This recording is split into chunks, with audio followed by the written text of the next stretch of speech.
Hi everybody, my name is Carla and I'm an alcoholic. I don't know what Carla she was talking about. I am just delighted to be here this morning. I want to thank you, Marilyn and Julie and Marie and the committee for having us out here. You guys heard Doug last night, and so it's obvious why he was here. I just love him, and I know you did too. Thank you for your warm hospitality, and you are my heroes. I sat in that long-timers meeting yesterday, and they started the sharing at over 50 years old, and we didn't make it past 30. You know, you're my heroes. And I know I just barely made it over the cutoff line of being a senior, you know.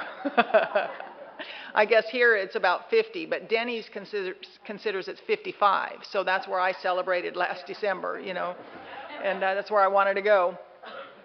And I'm just delighted it works, and you're my heroes. I heard the buzz in the room this morning, and awake and alive, and with a temperament. You know, life becomes, as we get older and we age gracefully. We have a way. We don't have the only way, but we have a wonderful way of aging gracefully here. And we seem to get younger in Alcoholics Anonymous, and I love that. You know, younger, more alive, and more in this moment. And I never wanted to be in this moment before. I wanted to be a moment from now or a moment ago, but I never wanted to be in this moment. And I always find it a little bit humorous to be called the spiritual speaker or speak at the spiritual breakfast, because I still have yet, I'm 25 years sober, and I have yet to find out what part of this program is not spiritual. You know, it's everywhere I go, and you taught me in the second step that God's everything, and if God's everything, there's no place that God is not. There's nothing else. But I got to find that out here. I got to awaken to that here. So I'm just delighted to be here. I'm delighted to see Lee. It was a terrific talk, the history on the history Thursday night, and we came in sliding in by the seat of our pants, coming down from Tujunga. I'm also at the age, some of you know this, where it's sweater on, sweater off. You know, you just never know what. You just got to be ready for anything, don't you? So I love Alcoholics Anonymous, and when I got here, I thought it was very important to try to figure out why I was an alcoholic. Is it my crazy, dark, dramatic, violent, perverted family? If you had my family, you'd drink too. Grew up with a lot of fear, as my mother grew up, as my father grew up, as my stepfather grew up. We were all suffering from the pains of growing up, and there was a lot of fear. And they tried to remedy that with a lot of things: alcohol, drugs, violence, sex, and you know, everybody was clamoring, and I didn't learn that I didn't come awake to that till I got sober at 29 years old, and so everybody was kind of fending for themselves, but I've been around AA long enough to know that that'll give you an inventory. It didn't make me alcoholic, and what makes me alcoholic is there are two things. Everything else is window dressing in my mind. Everything else is everything: where we come from, what we do, what our name is, how many kids are in our family. All of that is window dressing. The two things that make me alcoholic are that allergy of the body and the obsession of the mind. Once I take a drink, I can't guarantee if I'm going to have 2 or 22. I don't know when I'm going to stop. And when I stop for any amount of time, once that cycle is well developed inside me, I can't do anything but think about drinking. So I come into that torturous state of alcoholism where I'm either drinking or thinking about drinking, drinking or thinking about drinking, drinking or thinking about drinking. And on my own, once that's developed and instilled in me, on my own power, I can't stop that. So I don't know why I'm an alcoholic. I know that my husband, he told you about his family last night. He comes from a wonderful family. He had everything he wanted, everything he needed. They sang songs together. They loved it. It was fun. Yet he sits right next to me in the meetings of Alcoholics Anonymous. You know, so underneath all the window dressing are those two things: allergy of the body, obsession of the mind. And I don't want you to think my childhood was all bad, though, anyway. I had a great time in elementary school. 4th, 5th, and 6th grade were just terrific. You know, And I was an active kid. I wanted to get in the middle of everything. I don't consider that alcoholism necessarily, you know. I was a little self-centered at the time. Whatever it was I was in the middle of, I needed to be on top very soon. You know, if we were running track, you know, I wanted to run track, but I had to be the first around the track. And if we were playing softball, I had to get to be the best. If we were doing school politics, I needed to be president. If we were doing academics, I needed to know all the answers, you know. And I was going to be the first woman to run a 4-minute mile, the first woman Major League Baseball player, the first woman president. And you know, by the time 6th grade was over, I was tired. I needed a drink. You know, because when you're running the world and you're 10, that's a big job. And I got my first social resentment behind a game of spin the bottle. And I know they don't even play that game these days. They just get right down to business, don't they? But we played that game back then, and it was that summer right between 6th and 7th grade, going up into junior high, and you know, puberty setting in, and everybody, again, suffering from the pains of growing up. Nobody knows what to do here, and there's a lot of social tension going on, and so I'm at my friend Leonard's house, and we're playing spin the bottle and passing around a bottle of his dad's whiskey. And now these weren't the first drinks I ever took, but these were the drinks where I really started to make the connection that alcohol would do something for me I couldn't do for myself. So we spun the bottle, and the bottle landed on me, and I went off into the bedroom with one of the boys, and we were both doing the same thing as far as I could tell. But when we came back out of that bedroom, they called him a player and me a slut. And I did not think that was fair. I still don't think it's fair, if you want to know the truth. But every sponsor I've ever had has told me the fair is in Pomona, and it lasts 2 weeks. That's all you get, so much for fair. I just, you know, I was a little self-centered of mind. You know, it never occurred to me to ask those pertinent questions like, do you have a girlfriend? You know, I want to know that. So I didn't understand those unwritten rules like good girls do and say they don't, or don't and say they do, or whatever that is. I still don't think I have it right. But boys my age started looking at me funny, and so did the girls. And I got a reputation I didn't understand, nor could I take responsibility for in junior high. And I did what I did when my feelings got hurt. My feelings got hurt, my pride kicked in, and I'd fight for a while and back away from my life. I started to back away. Started spending more time in the girls' room than I did in the classroom, and hanging out with the other girls who were backing away from their lives. And we bring stuff from our mother's medicine cabinets and from the liquor cabinets and hang out until after a while school just wasn't working anymore. And school had been my last bastion of refuge. School was where I went to get it done. You know, I felt good there. There was no subjectivity. You do the work, you get the grade, boom. There was no emotionalism to it. There was just you do it and you get it done. And I was starting to let go of that. Everything that was precious to me I had begun to let go of for the effect that alcohol would produce. And I did it willingly. Any sign of talent or potential or God-given gifts that I had, I'd begun to trade away already.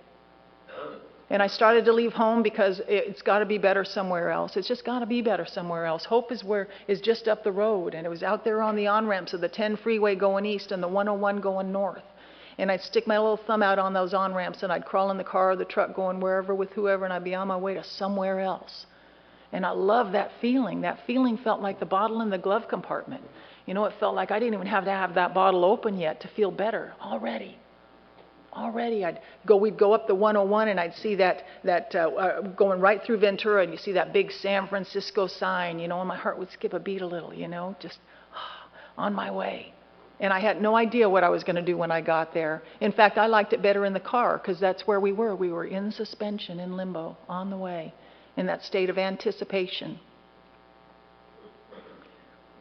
Consequently, I did. Because I was so young, I started getting picked up and ending up in some of the Southern California hot spots like Indio Jail and Riverside Juvenile Hall and LA Central Juvenile Hall, and we did that whole deal for a while, and they'd send me home to mom and home to dad, and after a while I became a ward of the court. And when I was 14, I found myself in a place called North Beach in the San Francisco area. A friend of mine and I had taken off from home one more time, and I was in love with the San Francisco idea, with the idea of San Francisco. I was in love with that. I mean, I remember watching TV in the 60s. I was 12 in 1969, so the 60s were over by the time I got out in the world. But I loved the idea of what I thought they were. You know, I watched the news and I'd see they marched. Those people didn't take crap. They marched. They stood up.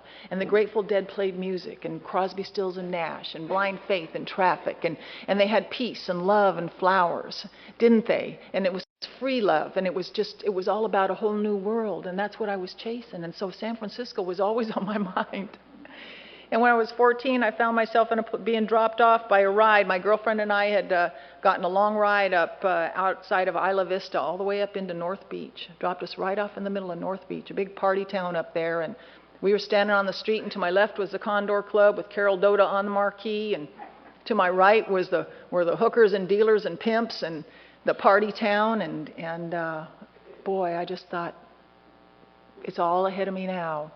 And we were on the street for 10 minutes before a couple of guys approached us, offered us money for sex, and we said yes and did the next indicated thing, and boom, a whole new career path opened up for us.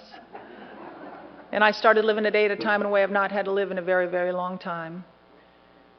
And our big book talks about our alcoholic life seeming to be the only normal one. Dr. Silkworth talks about that, and it certainly seemed that way for me. My life began to change dramatically from there. I was on the road. I was on the road, and it just seemed like it was the next indicated thing. They were doing more of what I understood out there than they were back at home. And the more I'd go out on the road, the less I was able to come back and reintegrate into my community.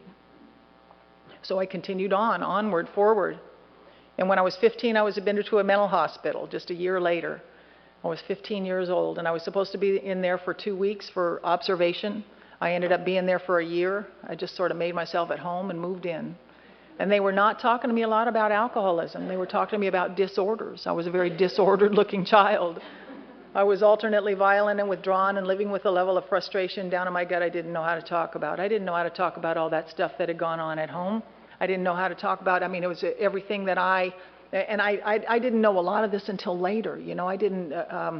Julie did that wonderful talk, that wonderful Al-Anon talk about what it's like to be a kid in an alcoholic home, and she just laid it out, and it was, and I didn't know any of those things, so I'm in this hospital, and they're talking to me about these disorders, and I'm alternately violent and withdrawn, and I don't know how to even touch my life, and they started giving me daily nutritional supplements, Thorazine, Mellaril, Valium, Dalmane sleepers. I suppose they were concerned I wouldn't sleep. And I had become intimately familiar with 5-point restraints, and that's what I looked like at 15. And it wasn't until many years later, almost 15 years later, when I walked into the doors of Alcoholics Anonymous, finally, tired enough and sick enough and out of ideas enough to pick up the tools you handed me, I discovered I was alcoholic. Really, really, really knew I was alcoholic, even though I didn't know what all that meant. I didn't know all of what it meant to be alcoholic, but I knew. I knew you knew. And to this day, 25 years later, when I apply the principles of Alcoholics Anonymous to my life, to me, I get better, and that's how I know. Now, I know that there are additional things that go on. There are additional conditions, additional disorders that are real. The mental hospital I was in was not a treatment center. It was a mental hospital. They didn't have treatment centers for adolescents back then, and they had very few for adults. So I was living with real schizophrenics, real manic depressives, and untreated, I look a lot like them. But it was only until I got to AA that I discovered, and I had to apply it. It was experiential. I couldn't do it just by listening to you, just by going. I've never learned anything, or rarely learned anything in AA by going, oh yeah, you might be right. I've always had to do it, and then I find out. And if you don't want to go crazy in the nut house, you got to get busy. And one of my favorite ways to be busy, I've already told you, was the boys. I loved all the boys, but my favorites were those sexy, smoldering types, you know the kind. They just sit back there and simmer, and you just never really knew when they were going to blow. You know what I mean? They just, oh, God, I love those guys. I used to find them very exciting, and today I know that feeling is fear, you know.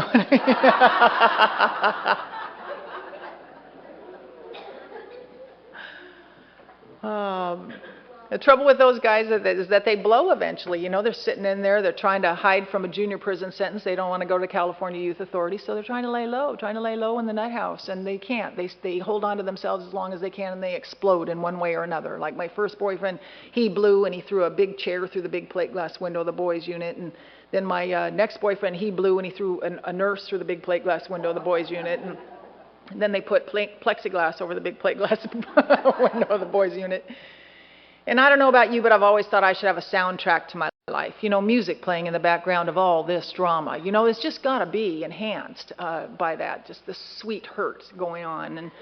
And we used to play those sentimental jailhouse songs like, "Ooh, when will I see you again?" You know, and press our little faces up against our big bay window and look across the way at the boys pressing their little faces up, you know, and longing for what we couldn't have. You know, and isn't that the sweet spot right there in the longing? It's never in the getting, never in the getting. As soon as I, anticipation. Right there, right there. It's never in the getting. You get it, you got to get another one. It's not enough, it's not right. Right? Just in that sweet moment. Oh. But I remember one afternoon I was sitting outside on the smoke break bench watching my boyfriend Terry being cuffed and escorted off by security. He's the one who threw the chair through the window, and he's gone. He's on his way to YA. He's on the next thing, next level of lockup. He's on his way out. And I'm smoking my tragic cigarettes and channeling Greta Garbo. And I can't believe what I'm seeing.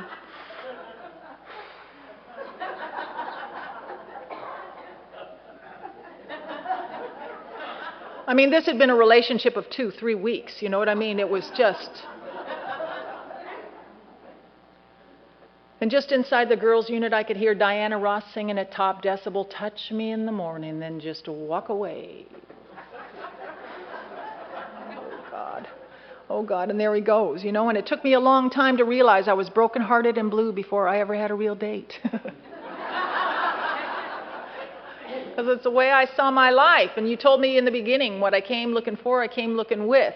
Older than that is the old verse, you know, what you seek is within you. What you seek is within you. I didn't know that. I thought it was out there. I thought it was out there. And the trouble with that is that I was always about half a bubble off what it was I thought I was looking at anyway. You know, I'd mistake arrogance for confidence. I'd mistake sex for love. I'd mistake brute strength for strength of character.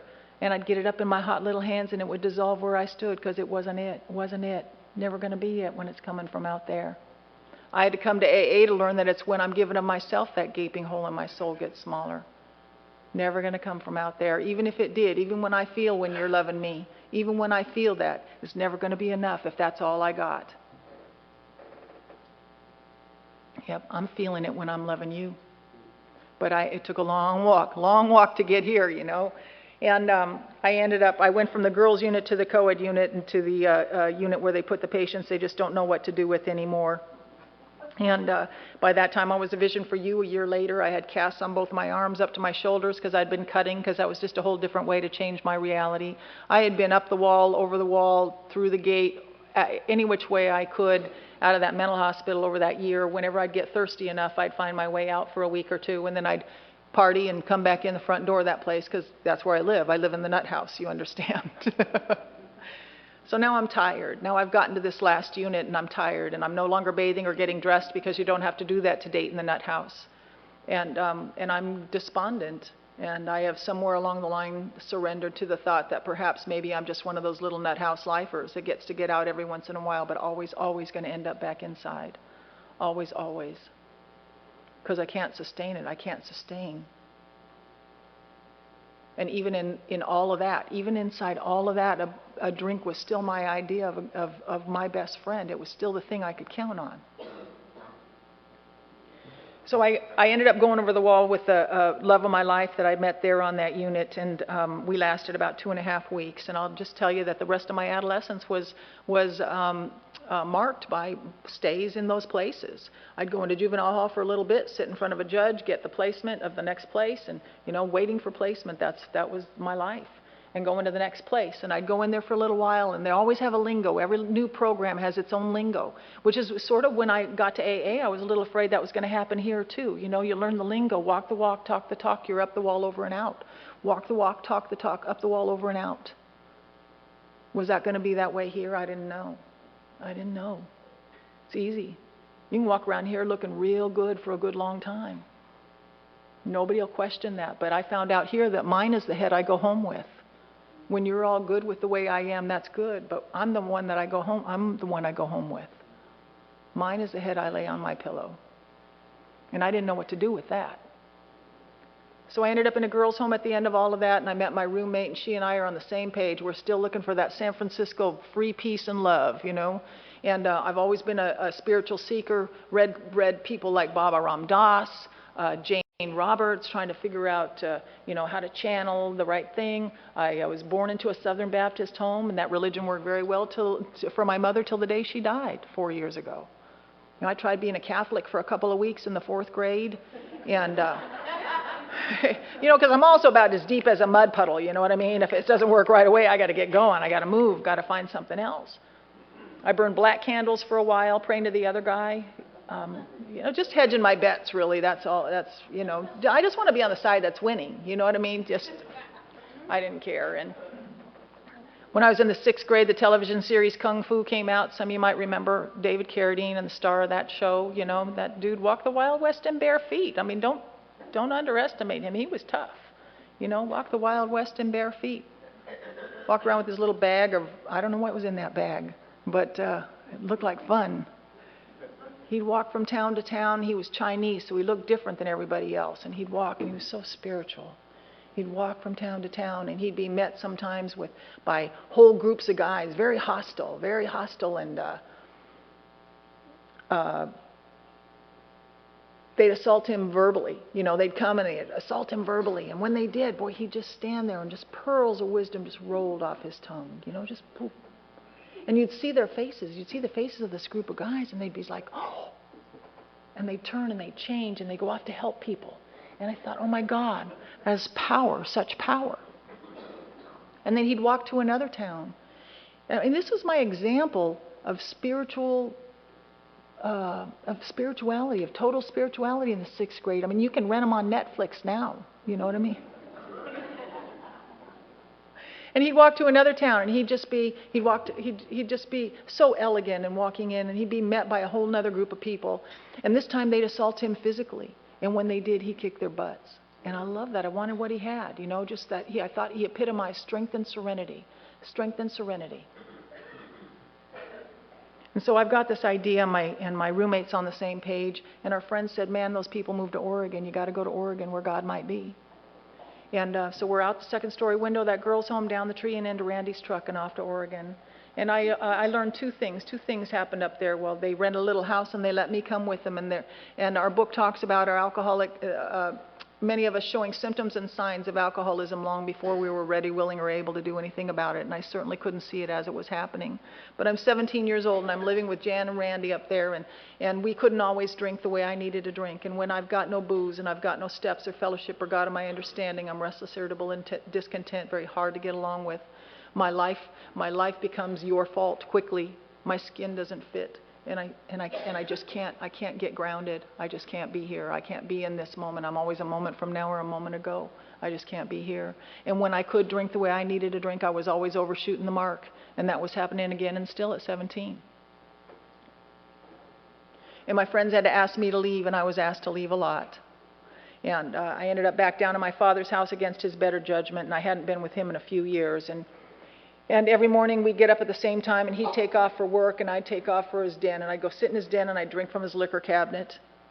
And he'd come home in the afternoon, and he'd see me sitting in the very spot where he'd left me that morning. And I'd see that broken-hearted look in his eyes, that, you know, that look I can't do anything about. I have nothing to say for myself. I don't know how to tell him I was afraid. I didn't know that's what I was. I didn't know how to tell him I didn't know where the last few years of my life had gone. I'd sit there. And just a few months later, right before my 18th birthday, he came to me and he said what I know were the hardest words he ever had to say to his oldest daughter, and that's, I'm not going to watch you die and I'm not going to help you do it. You got to go. And on my way out the door, all I could remember was that one of the counselors at the rehab had told me I was a great actress. And I know today I must have misunderstood, because I ended up out on Hollywood Boulevard. And there is not a lot of auditioning going on out there, I can promise you that. I was 18 years old, starting my days off with a pint of pop-off vodka, and I would go wherever the day took me. And some days it was a party, and some days it was just surviving. And there was not a lot of hope about it getting any different. And to this day, I love driving down Sunset Boulevard, and I see that same bus stop with a whole new generation of the same girls sitting out there with very little hope about it getting any different. And I get to say a prayer of gratitude for myself and a prayer of hope for her, that maybe someday she'll get to find what I found here in AA, if alcoholism is her problem. A few months into that, I met a man walking down Hollywood Boulevard, and I saw the light in his eyes, and I didn't realize it was orange sunshine, but we hit it off, and I moved in with him that night, and I didn't even know his last name. And 6 weeks later, he's asking me to leave, and I still don't know his last name. But I like to bring him up because years later, he was on my 8-step list. He was someone who came to mind very quickly and clearly that I owed him amends. You know, sometimes you have those people on you barely get done right in that 4-step, and you go, oh yeah, ready, willing, able. I know about that. I know what I did there, know what I need to do. And I went everywhere I knew to look in the last part of my first year of sobriety. I went everywhere I knew to look to find him, to try to make it right. And I couldn't. Of course I couldn't. I didn't know where to look, and I'd gone everywhere I knew. And my sponsor finally had to stop me and say, you know, Carla, if you're going to find that guy, you'll find him in God's time, but not yours. If you're supposed to find him, you got to let it go now. You're chasing your tail. You're not making any progress. There's other things you can be doing. So let it go. You got to let it go. And she said, in the meantime, there are some actions you can take to begin to change yourself, to begin to cooperate with the changes that God has in mind for you. Like one, try being a friend to a man in a vertical fashion. Why don't you start there?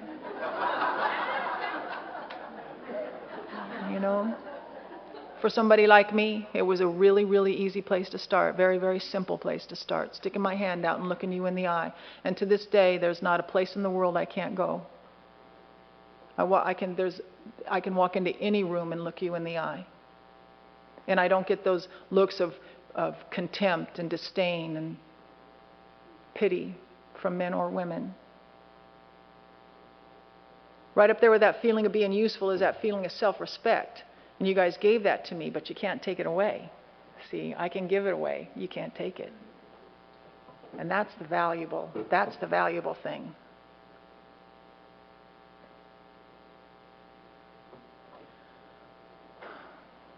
Right before my 13th AA birthday, I had to go give a talk on the other side of town, and it was a hot Sunday afternoon, and I didn't feel like going. And thank God you guys have taught me it's not how I feel, it's what I do that matters. And, I used to think I could blow off a dinner for two and not be missed, really. You know what I mean? Just show up, don't show up, whatever. Just don't not invite me, right? I just want to be invited. I don't really want to go. So, I got up and I went to that meeting, and of course I gave that talk, and of course I felt better when it was over. Always, every time showing up is the simplest way to feel better for me. I gave that talk, and the thank you line came through at the end of that, and this man stopped and he said, "Where were you in 1976? It was a guy from Hollywood Boulevard standing in front of me with 8.5 years of sobriety and I with almost 13. Now, only a very well-organized, loving God could have made that happen when I, in all my efforts to get that done, just couldn't get it done." And I just like to tell that story because it reminds me in all those times, when I can't quite remember the last recent thing that just came together, when sometimes, my friend Rachel used to say, "You're in the middle of a miracle so big you can't see the sides of it." Well, I'd like to see a little bit, But I remember stories like that when I had my hands completely off of it. I just went about my business. I went about doing the next indicated thing, and 13 years later it came together. 13 years later it walked right up in front of me and said, "Where were you in 1976? And so I got to take him to dinner and make those direct amends face to face. And after I talked to him for a while and told him all I knew, he said, "Oh, Carla, that's long forgiven, long forgotten. I just can't believe you're still alive." And he's right. If we're in this room today, we're the lucky ones. We're the lucky ones. Somehow, some way, we've managed to slip through that window of grace one more day to come in here and sit together and recharge and regroup and see what we can go back out there and pack into the stream of life. But that was a long time to come, and I left Hollywood, and again, I'm the kind of a drunk who sleeps on the side of the road, and I've got that soundtrack going on in my head, and I just think we're camping. I think I'm just on the road.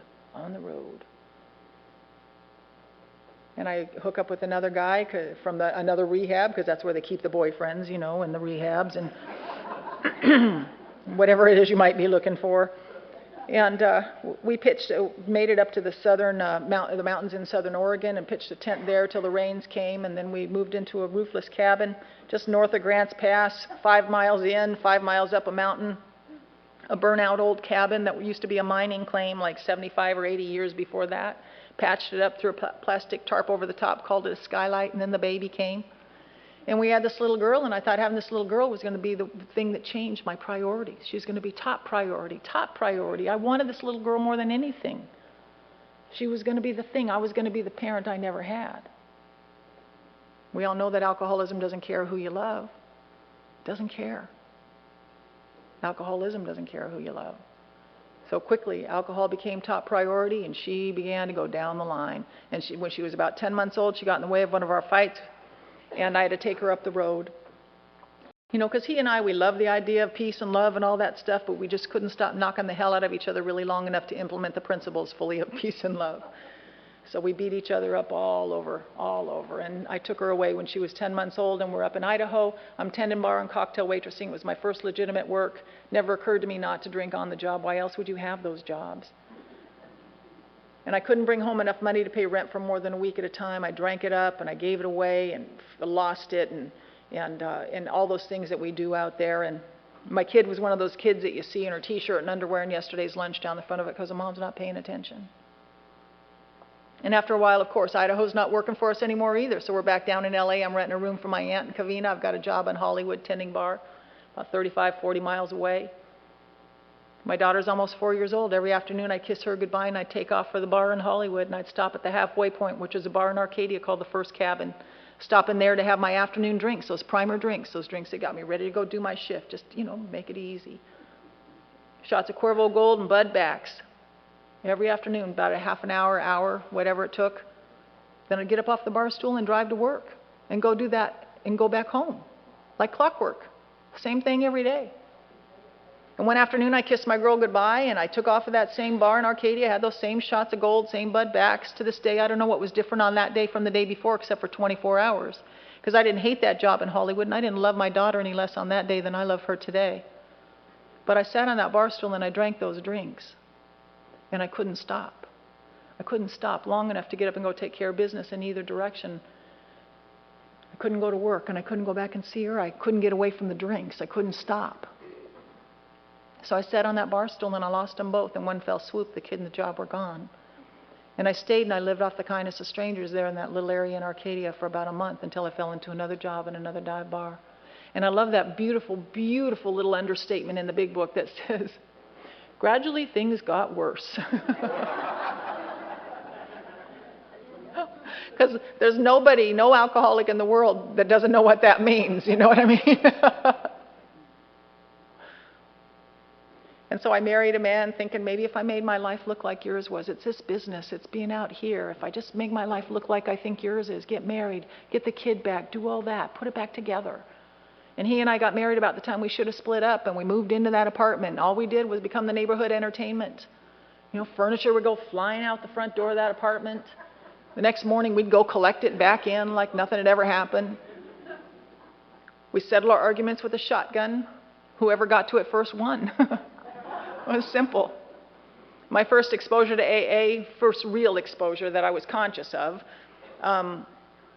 was after one of those fights. I ended up with some black eyes and broken ribs and back in the hospital, and he's got to take me. I can't tell you the amount of times I put my husband in the position of having to try to kill me and save my life all at the same time, you know, so it was at cross purposes. So we're at the hospital, I got fixed up, and then he brought me home, and he had to leave for work that weekend, and before he left, he set me up with a giant ice chest full of beer and a bottle of Beefeater gin chilling on top, and now I'm drinking gin because tequila had been making me so mean. I mean, you understand. And so I'm drinking the gin and I'm dialing the phone, and I don't know all of who I called, but I know I felt like a battered woman, so I called a battered woman's shelter, and I asked the woman who answered the phone to fix my life. And she asked me if I'd ever been to an AA meeting. And I don't know how she made that leap, but she did. So what I heard is that, you know, she's going to fix me up if I just find an AA meeting, not hard. And I found a wonderful AA meeting not far from where I live. Lo and behold, right around, you know, almost around the corner. Beautiful meeting, wonderful meeting. It was there then, it's there now. The only thing I didn't go with was readiness. I wasn't ready. And you can't make me ready. You can't make me ready. And the only way I can get ready is by taking the walk. And I have to do that myself. And I can't seem to hurry it up. But there was a woman speaker there that night, and I don't remember a lot of what she said, but one thing I did hear her say was that somewhere during her drinking career she switched to beer, so I did. I thought the representative from Alcoholics Anonymous said she switched to beer. And because beer's not really drinking anyway. You know, it's got all the hops and barley and wheat in it. I mean, it's really a whole grain breakfast food. I can't really see why a person would go without it. And it gave me the illusion I was controlling my drinking. Beer gave me the illusion that well, it allowed me to get a little further into my day before I'd get real sick, you know. It was soothing to my body, and it gave me the illusion I was getting better. And I thought that was the answer. It allowed me to drink for another year and a half or so, and over time I made my life look good enough to get my kid back, for better or worse. She was about 8.5 when I got her back. And then a couple years later, about a year and a half later, right before she turned 10, my husband and I and she were living in this little apartment in Pasadena. And one more Saturday afternoon, the cops are in the driveway one more time. Our friend Mickey says it's not so much the yets that bothered him, it was the oh no, not agains. Oh, you know, the cops are in the driveway and the neighbors are peeking out the window and I can see them. Oh, shut up. And the kid's standing over there in the corner in her mismatched clothes and her unkempt hair, and she got that look of fear in her eyes one more time. And it's gotten away from me one more time. I didn't wake up thinking, let's do this. I woke up thinking, if everybody will just be cool, we'll be all right. Everybody just be cool. And the husband left for the last time. The cops left. They took the gun. Everybody's gone. It's me and the kid and the booze, and I still can't stop drinking. And I see my life falling down around me, and I can't stop. And now I know it's got something to do with the booze, but I can't stop. There's no logical way to get there. And I'm in a much better position than I'd been in financially. You know, right now, by that time, I had a little car. We're living indoors on a regular basis. I'd gotten a little job at the city answering phones, and so I've got a little, I'm hanging on to that by a thread by now, but I'm dying of alcoholism more than ever. Dying of alcoholism more than ever, and I can't stop. My first sponsor told me if I wanted to effect a conscious contact with a power greater than myself, I could start by counting the coincidences that happened in my life. And one of the first ones I could count was that I had moved in next door to a woman who had 5 years of sobriety in Alcoholics Anonymous. And she had seen that whole deal go down. And a couple of days later, she came over and she knocked on my door and she brought me a big book and a 12 and 12. And I invited her in and she sat on my couch and she told me her story. And in her story, I could tell she used to drink like me. And over the last year, I'd seen with my own eyes that she wasn't drinking anymore. And what impressed me more about that was it didn't seem to bother her that she wasn't drinking. And that got my attention. You know, because when I'm not drinking, when I've got no steps or fellowship or God of my understanding, I've got no booze, I feel like you've stripped the coating off my wires. You know, I feel oversensitive and underloved, and I don't know what you meant by that or why you looked at me that way. And my head closes in on me from there. So much so that I'm going to look at that first drink. And even though I know I can't guarantee if I'm going to have 2 or 22, even though I know that I don't have to invite trouble anymore, trouble just comes to visit me unsolicited, even though I know that window of relief has gotten smaller and smaller and smaller over the years, even though I know all of that, there's not going to be anything that stands between me and that first one. I've got nothing. I've got nothing. So I don't know how her 12 little thinly veiled Sunday school sentences are going to have any effect on me in the face of what I've become. They just seem so pale, you know. I knew all of that stuff. That stuff is not new. It's repackaged for us special people, but it's not new. And I love what Father Tom Weston says. You got to be pretty sick and tired to find us interesting. You know, like on our face, crawling. And then like, oh, well, yeah, well, you put it that way, okay. And it was about a week and a half later, I just didn't go back and buy any more booze. My friend left, my neighbor left, and it was on a weekend, and my daughter was, I think, with her dad. I don't even remember where she was, but I just didn't go back and buy any more booze, and I started to shake it out that weekend. And I just stayed in, and it wasn't a conscious decision, but it was a conscious decision then to stay. I just stayed, and shook it out, and shook into Monday, and shook into Tuesday, and by Tuesday evening I was stark raving sober, very, very in this moment, very, very frightened. I used to think that if I got sober, I was going to OD on over-awareness, you know what I mean? It was just and it was seeming to be true, you know? I mean, all my worst fears were being affirmed. And so I went back to my neighbor, and she sent me up to a meeting in Sierra Madre, California, and that became my first home group. And I went up there, and I didn't know what to expect, really. I just really didn't know. It was the first time, as far as I knew. It wasn't the first AA meeting I'd ever been to, but it was the first one where I went with open eyes and an open heart. Just enough, just the slightest willing to be willing.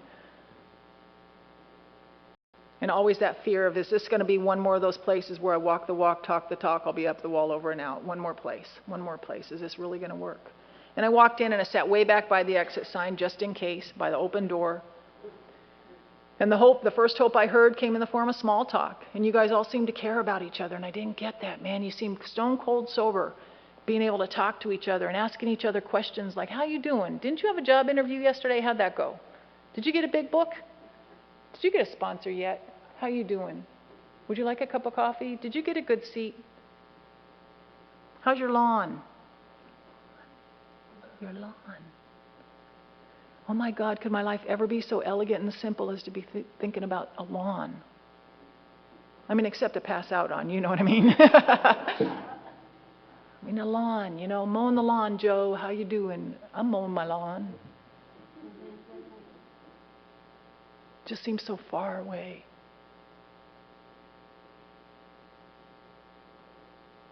At the end of that meeting, the secretary did something very nice for me. She came to me and she asked me to read that portion of chapter 11 that we read at the end of a lot of meetings, the vision for you. And I took it from her. I said yes. I said yes, and as I read, I came into the room just a little bit, just like I come into the room every time I say yes to something you ask me to do. Will you read? Will you lead? Will you pour coffee? Will you make coffee? Will you stack chairs? Will you set out chairs? Will you wash ashtrays? Will you go pick up that newcomer? Even when I'm not in the room, I'm in the room. Will you sponsor me?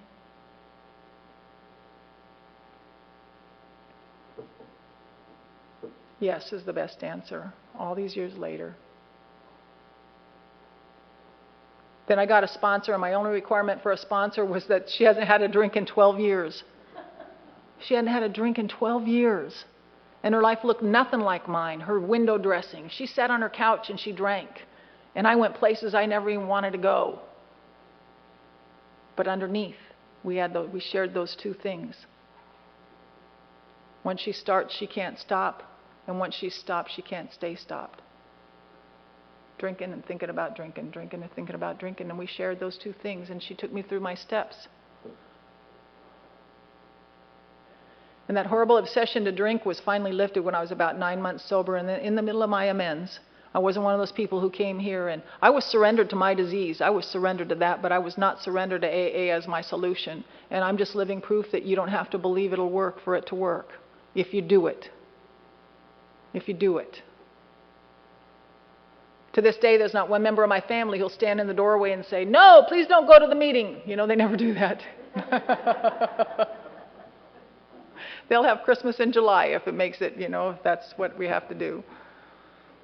And they love you. Then other women started asking me to sponsor them, and I got to tell you that the only fifth step I like better than mine is yours. Yeah, because in your eyes I see redemption, and I see forgivability, and I see lovability, and I see growth where I don't always see it in myself. And when the light comes on in you, it burns brighter in me. And I'm a big believer that you got to give it away to get it. So I hope that if you're new, that you stay long enough for that to happen, because something very special happens when two alcoholics share at that level. I see you, in you I see me over and over and over and over again.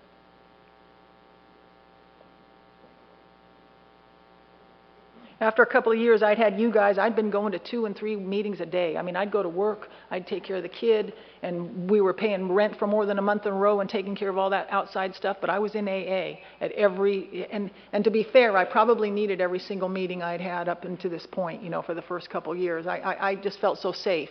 I'd come into these rooms and I'd feel safe sitting with you, you know. And not that I wasn't getting better out there, but it had become the habit. And now my daughter's 11 years old, starting to come home at all hours of the night, beat up and bloody. She's been jumped into a gang and starting to find her sense of family and camaraderie out in the street where I used to. And it was time to get her some big help. And up until then, I'd been kind of emotionally afraid of her, you know, just kind of like I didn't know I'd have the answers for her. I just really didn't. And so I'd been running. And right up front in our book on page 19, and I'm a page quoter, I don't apologize for that. I want you to know where to find it.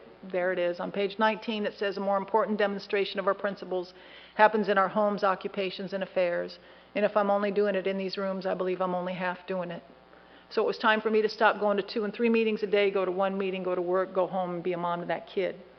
And then she needed some bigger help than that, so it was time to put her in a treatment center, and I was going to sign her life away, I felt. I didn't know if I was doing the right thing. Up until now, all I know is that I've become the very parent, or worse, that I swore I'd never be. So now I'm signing her life away, I think, in this treatment center, and it's the only thing I know. It's the only hope I have. And I feel a hand come up, and somebody's standing next to me, and they put their hand on my shoulder, and I look up, and it's a guy from my home group, and he's the recreational guy there in that program. And I knew she was going to be okay. See, I don't know that God sees around corners. I don't know that somebody might be taking care of my kid. All I know is that when I get up and I do what you guys ask me to do, when I get up and I say yes to the things that are offered me, you know, just a few months before that, I'd been getting up on Saturday afternoon and going out to the adolescent treatment center and picking up girls and taking them to meetings. And I didn't know somebody was going to be doing that for my daughter in just a few months. That's not why we do it, but it happens, you know. And so she was 6 months there, and it was for me to show up. It was for me to offer that availability, for me to offer her those amends, for me to offer and be available to her, whether she wanted me back or not, whether she wanted to forgive me or not. It was for me to offer her that. And so I showed up on the days she hated me, and showed up on the days she loved me. And over time, you know, you guys taught me mountains are moved a spoonful at a time, and every day I gave her my best spoonful. And when she got out after 6 months, we were better, but we weren't perfect. You know, it took a long time. You know, sometimes we stand up here at this podium and we wrap things up like some bad episode of Law and Order, you know. Boom, we got Law and Order, and boom, we're done, you know. But it takes time, and that's what the fellowship is for. That's what this fellowship is. We walk you through it. While the internal stuff's going on, while that internal transformation is happening, we're all walking you through it. You know, those beautiful distractions, those welcome distractions of stacking chairs and shaking hands and giving rides and pouring coffee. All those wonderful distractions that keep me here in the room while that internal conversion happens. And then she got out and she wanted to go live with her dad for a while, and while she did, you know, I continue to be in AA. I do what I know. This is the thing that worked. My whole life is built on a foundation of Alcoholics Anonymous. And at first glance, that might seem a little bit restrictive, right? How small must your life be that it's based on a foundation of Alcoholics Anonymous? But I go everywhere. There's no place I can't go. There's nothing I can't do. There's no reason for me not to go somewhere just because I'm afraid.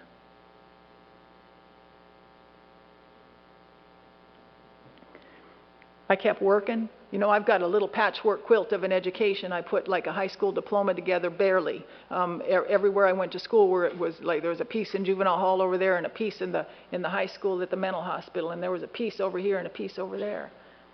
And somehow or other, I ended up as a secretary in an investment firm. You know, and I just showed up and started doing what you asked me to do. That little typing class, that I took 1/4 of typing in high school, and I used to get, you know, real speeded up, and I'd go in there and brrr, you know, and and that, you know, served me well many years later when I'm at this job and I'm brrr, and I kept showing up doing what they asked me to do, and I kept getting better and more jobs and more opportunity. And so I'm working at this big investment bank, and I was 5 years sober, and I came home from the gym one night, and I went to bed as usual, and I woke up in the middle of the night. There was a man standing over my bed with a knife to my neck and his hand over my mouth, and he said, "Don't say a word or I'll cut your head off." And he took my telephone cord and he tied my hands behind my back, and he raped me and he robbed me that night in my bed in my room at 5 years, a little over 5 years sober. And at 5 years sober, I had a much bigger God than I got here with, much bigger. You know, I had to simplify when I got here. I told you about all those disjointed ideas I had about God, which were all great, all wonderful ideas, all ways of getting there. But all those things I drank and used in trying to access that power that I knew was there were the very things that were blocking me. And then I get here and I find out now that it's just me blocking me. And that'll keep me busy, I'll tell you.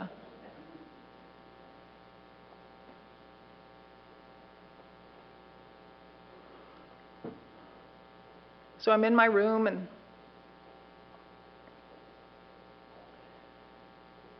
he's there for a few hours, and I'm praying to this God. A lady named Susan had said, why don't you just call him God and let him get as big as he needs to be in your life?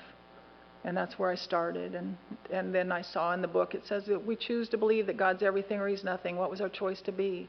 And I chose to believe that God is everything. And if God is everything, I'm a part of that. I'm a part of the everything. If God is everything, there is nothing else.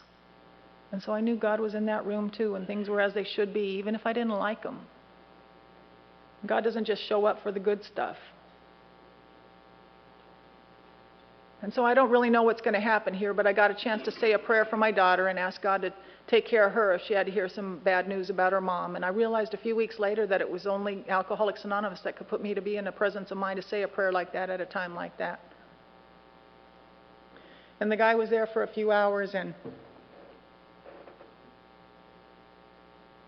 he ended up going out the same window he came in. And it turned out that I knew him. I'd actually watched him get sober 30 days before I did. I watched him get his life, his wife, his kids, and everything back, and then I watched him join the church and leave AA behind, and when he went out like that. And what I chose to learn from that is that while the big book tells us to be quick to see where religious people are right, this is where I learned the terms and conditions of my alcoholism. This is where I learned that I'm not one of those people who can go home after a Sunday sermon and have a glass of wine. I come here and I remember who and what I am, and I can go anywhere I want to and worship. In addition to, but not instead of, Alcoholics Anonymous. And I've got a Kindle loaded up with 80, 100, 150 books that I read with a fervor about spirituality, but I know specifically where to come to talk about alcoholism.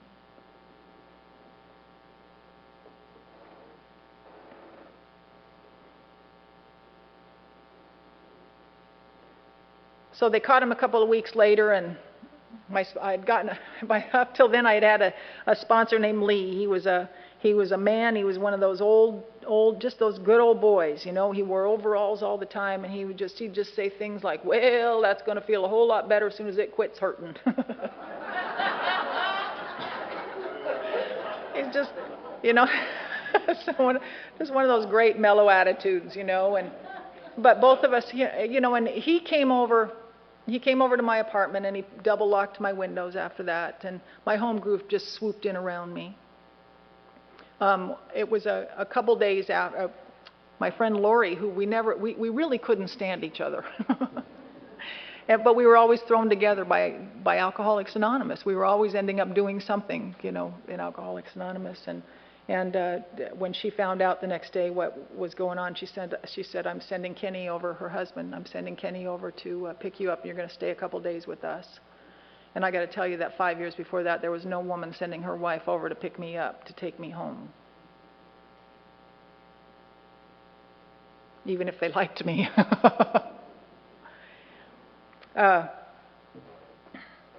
So Lee, we ended up, we did the work with the police. The police came over again, and we went out there, and we were fixing going over the police report, and we were driving home, and we both realized that it was time for me to get a woman sponsor, to ask a woman to sponsor me, and he walked me up to that. I've had a few sponsors in my sobriety, and every one has walked me to the next. You know, sponsorship is not ownership.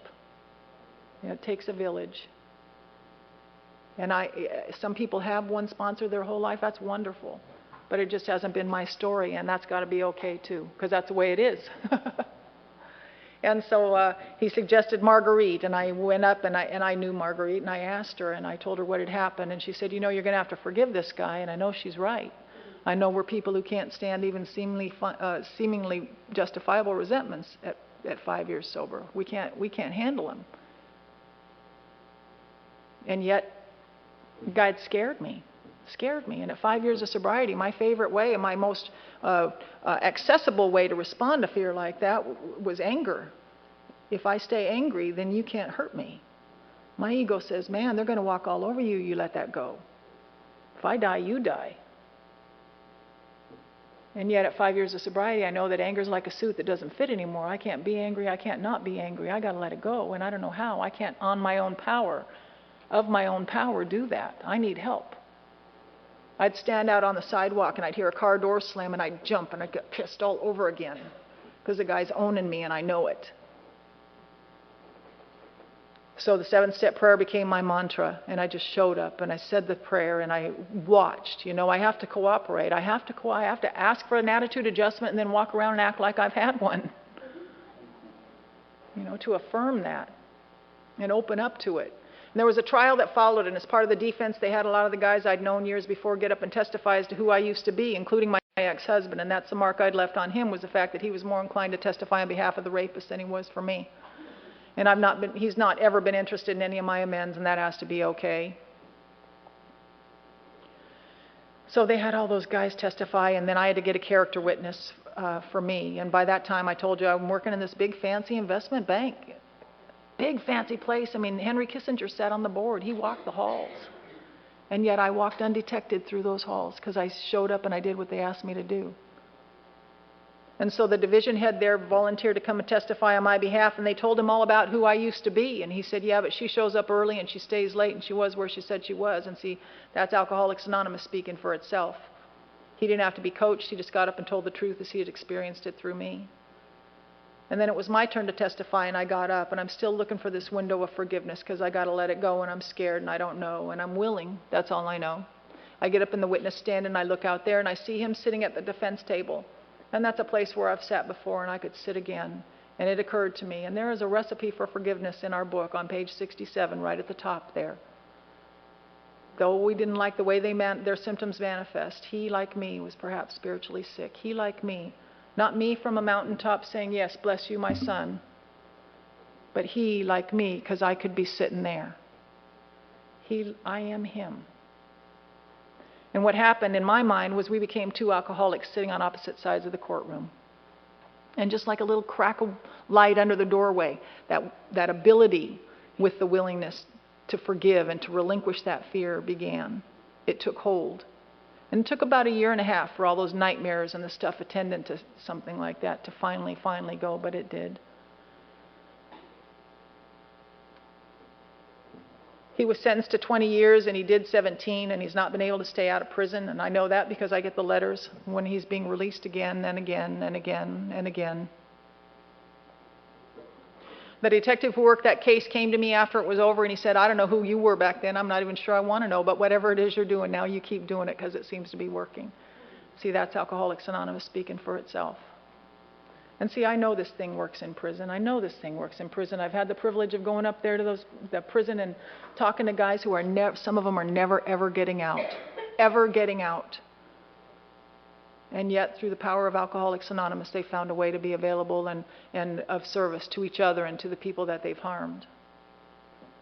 It works inside. They walk spiritually free.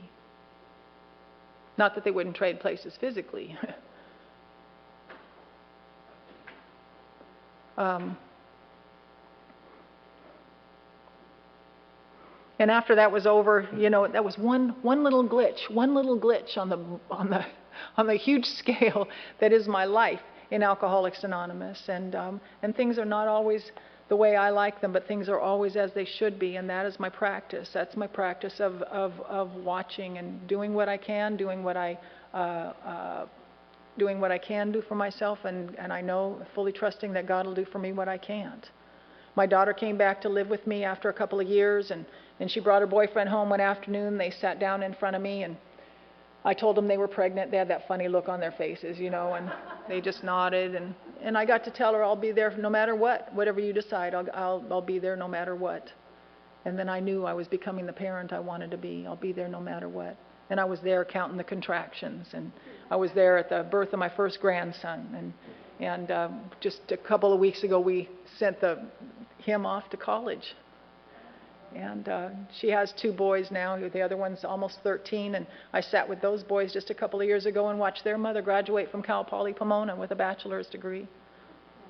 And now she's working on her master's. She's raised 2 beautiful kids, and she's a better mother than I could have ever expected, that I could have ever been, and that I ever knew she would. I mean, in fact, that apple ran pretty much screaming from the tree, you know what I mean? She just...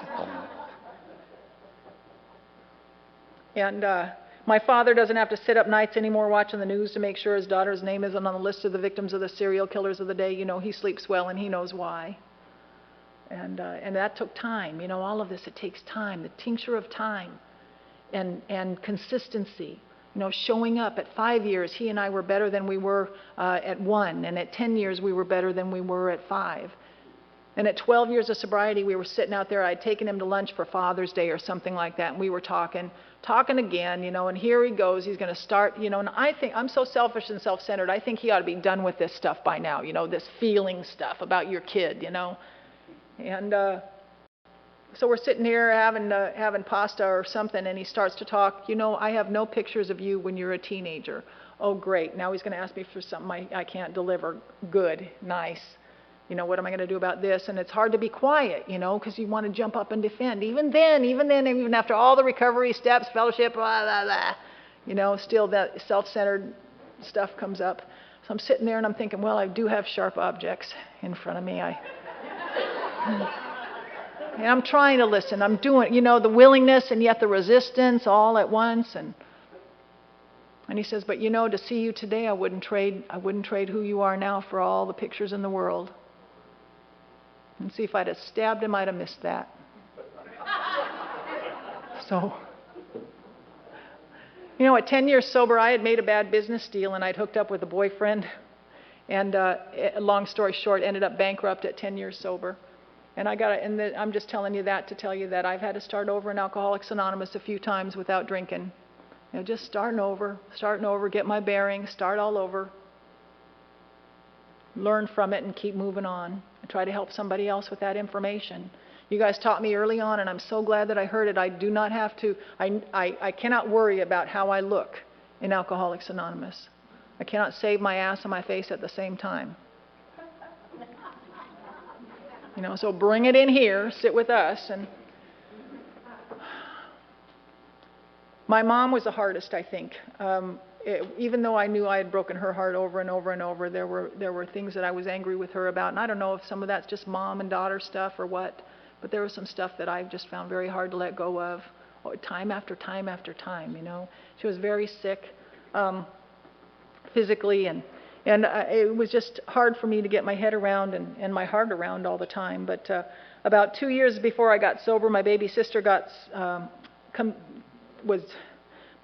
committed suicide at the age of 17, and it took her all weekend to die. And while she lay on life support in a West Covina hospital, the family would gather in the waiting room, and I would go out to the van where the booze was, and I would drink, and I would come back in, and I would just rake my mother across the coals, and I'd talk to her in a way a daughter should never talk to her mother, especially when her baby lay dying in the next room. And I don't know how you make amends for that.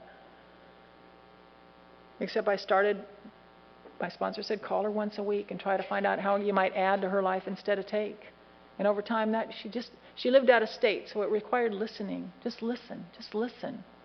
Let her talk. But she's like this. I was judgmental, judging, you know, let it go. Listen. And over time, we became very close. So close that when my baby brother died of this disease about 13 years ago, he was 6'10", 30 years old, 160 pounds when he lay on life support in a Spokane hospital, his heart disintegrating from doing meth, and he wasn't going to stop drinking. Mercifully, when he died, I got to go up and be the kind of a daughter my mother needed while she buried a second child. And I don't know what kind of pain that is for a parent, but I know that this time, because of Alcoholics Anonymous, I got to be part of the solution rather than part of the problem.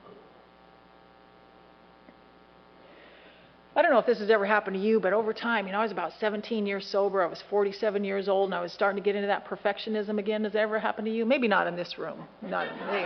You know, you start to take yourself a little too seriously, right? Become a little self-important and, you know, rigid and brittle and, you know, just one more time. Sponsees don't want to call you. They're like, I love her. I don't want to talk to her. You know, you call her. No, you call her. No, you call her. You know, just like going through life again, getting a little stiff and not even seeing it. You know, too self-important, too serious, too whatever it is. I don't know. It's whatever. It's human. But thank God for sponsors and people around you, you know, going, And a friend of mine described me as being like Jack Palance's twin sister at that time. And, yeah. And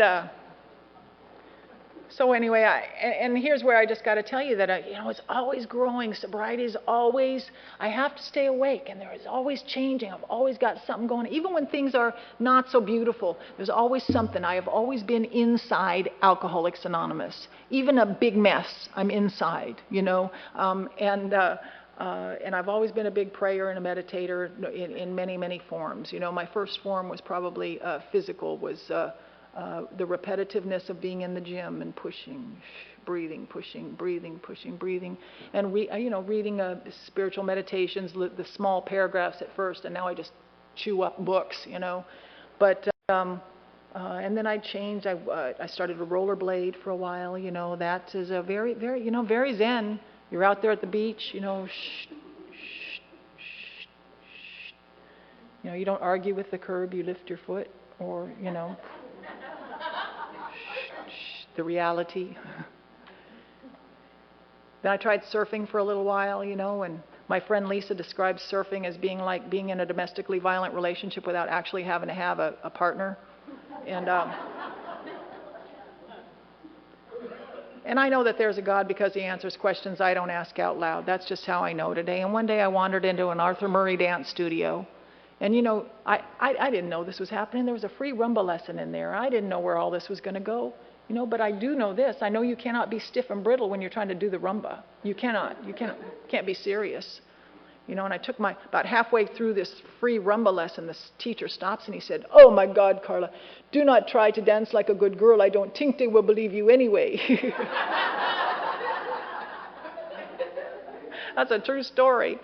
And in the 9th chapter of our book, it says that in God's hands, our dark pasts are our greatest possession. My past has been woven into a huge tapestry that is my life. It's there for those who need to see it, they see it. And yet I walk a free woman in the real world, awake and alive and looking you in the eye. In the now, in this moment, in this moment. And I learned in dance, it reminded me to be awake in this moment, not a moment from now or a moment ago, when I stand in frame and I'm not worried about the steps I'm about to take, and I'm not upset about the steps I just took. I stand in frame and I allow myself to be led. I never know what pattern we're executing until it's done. And in the meantime, I've gotten to experience that great moment that is now, this moment where God is, this moment. Awake and alive and seeing you. My friend Don Newcomb, the convict, not the baseball player, he came to me as a good old timer, a good old timer in our group, and he said, I was real worried about that dancing thing for you for a while. He said, I thought that was going to take you away from AA. Some people fall in love with their stuff, with their blessings, and they take them away. And he said, but what I see now is that little girl who went to North Beach all those years ago had to step aside so the lady who dances could come out. And see, my past is a huge tapestry, and I get to be here with you. And I hope that if you're new or you've been around a while, that you stay awake in here. Stay awake to the God that's in this moment, not a moment from now or a moment ago, this moment. I thank you for letting me share.